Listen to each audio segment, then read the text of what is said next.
नमस्कार, आप देख रहे हैं प्रताप न्यूज और मैं रमेश टेलर आपका स्वागत करता हूं। चलिए बात करते हैं आज खाकी की। जी हां, पुलिस की।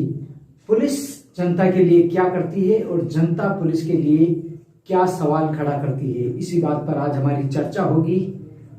आपने अक्सर देखा होगा कि जब आप रात को चैन की नींद सो रहे होते हैं तब पुलिसकर्मी सड़कों पर अंधेरे में गश्त कर रहे होते हैं। इसी प्रकार से जब किसी प्रकार की कोई आपदा आ जाती है, कहीं धार्मिक आयोजन होता है, व्यवस्था बनानी होती है, तो वहां हमारे ही बीच में से गए हुए हमारे भाई पुलिसकर्मी व्यवस्था बनाने में पीछे नहीं हटते हैं। चाहे तेज धूप हो, चाहे तेज सर्दी हो, चाहे तेज बरसात हो, आम जनता अपने आप को बचा लेती है, लेकिन एक पुलिसकर्मी अपनी ड्यूटी को पूरी करने में पीछे नहीं हटता है। चाहे वह किसी राजनेता की कड़ी सुरक्षा में लगा हो या अन्य किसी व्यवस्था में, पुलिसकर्मी हमेशा अपनी ड्यूटी मुस्तैदी से करता आया है। लेकिन जनता उसे क्या देती है? आरोपों की बौछार।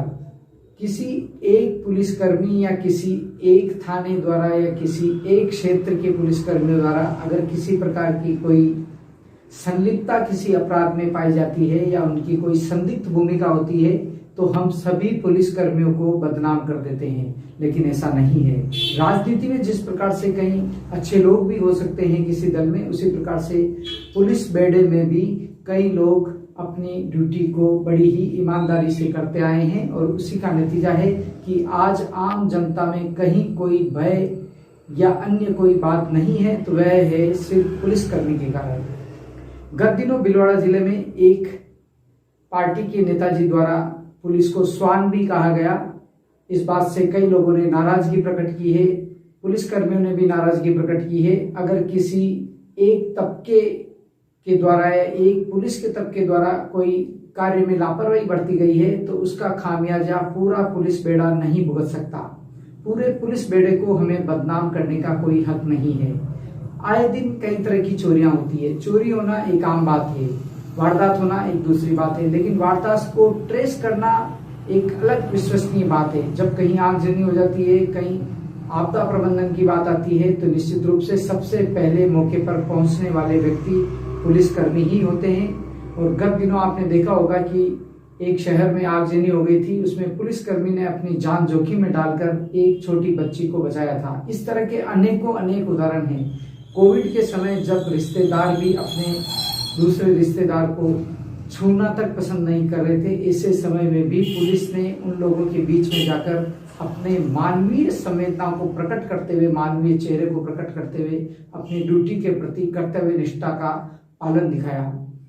तो आज हमारा संदेश यही है कि पुलिस को आप भला बुरा कहें, लेकिन उससे पहले सोचें कि क्या हम पूरी पुलिस कौम को बदनाम कर रहे हैं या सिर्फ उस व्यक्ति को बदनाम कर रहे हैं जिसने अपराध किया है। दिखाते हैं पुलिस की कुछ उपलब्धियां। यूं तो वर्ष भर पुलिस की कई उपलब्धियां होती है, लेकिन अभी हाल ही में पुलिस की कुछ उपलब्धियां हुई है जो कि निम्बाहेड़ा कोतवाली थाना क्षेत्र से है। निम्बाहेड़ा में गत दिनों से ही मोबाइल चोरी व बाइक चोरी की घटनाएं बढ़ रही थी। एसपी राजन दुष्यंत ने एडिशनल एसपी बुगलाल मीणा के निर्देशन में डिप्टी बेनी प्रसाद मीणा व कोतवाली सीआई राम सुमेर मीणा के निर्देशन में एएसआई सूरज कुमार व टीम ने बाइक चोरी के मामलों में 3 आरोपियों को अलग अलग गिरफ्तार किया। इनमें से वर्धा थाना घंटाली जिला प्रतापगढ़ निवासी 20 वर्षीय लालू पुत्र हकरू मैड़ा मीणा, बेलारा थाना हथुनिया जिला प्रतापगढ़ निवासी 23 वर्षीय विजयपाल पुत्र भंवरलाल मीणा को गिरफ्तार किया गया। बस स्टैंड, हॉस्पिटल व अन्य स्थानों से आधा दर्जन बाइक चोरी करना इन्होंने कबूल किया। इसी प्रकार 4 अगस्त को नगर के आदर्श कॉलोनी से दोपहर को किशनदास बैरागी की बाइक चोरी के मामले में भी प्रतापगढ़ के सुहागपुरा थाना क्षेत्र के पांडवा निवासी मुकेश पुत्र चंदा मीणा को गिरफ्तार किया गया। एक अन्य मामले में निम्बाड़ा निवासी 30 वर्षीय गोविंद खारोल को गिरफ्तार किया गया। इन सभी से चोरी की बाइकें बरामद की गई। वहीं मोबाइल चोरी के मामलों में भी आरोपियों को गिरफ्तार किया। इन आरोपियों में चोरी की बाइक खरीदने वाला अशफाक मंगलवार निवासी भी शामिल है। तो ये थी पुलिस की कुछ उपलब्धि।